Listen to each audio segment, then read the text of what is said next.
முருகான் நம்ம கும்பிடுறப்ப நம்ம எல்லா கடவுளையுமே கும்பிடுறதா அர்த்தம். அது என்னன்னு உங்களுக்கு தெரியுமா? முருகன்ற வார்த்தைக்கு அர்த்தமும் பொருளும் இன்னைக்கு இந்த வீடியோல தெரிஞ்சுக்கலாம்.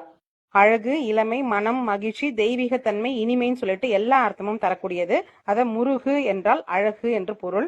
இந்த முருகான்ற வார்த்தையை நம்ம எல்லா கோவிலும் எல்லா இடத்துலயுமே பயன்படுத்தலாம்.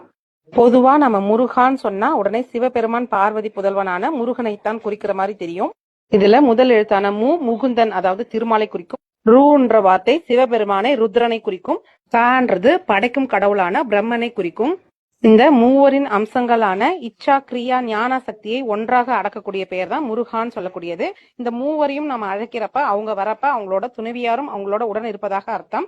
திருமாலின் மார்பில் வாசம் செய்பவள் லட்சுமி, சிவனின் உடலில் பாதியாக அர்த்தநாரீஸ்வரராக இருப்பவள் பார்வதி, பிரம்மாவோட நாவல வசிக்கிறவள் சரஸ்வதி. நமக்கு இவங்க மூவரும் வர்றதுனால கல்வி, கலை, அழகு, அறிவு,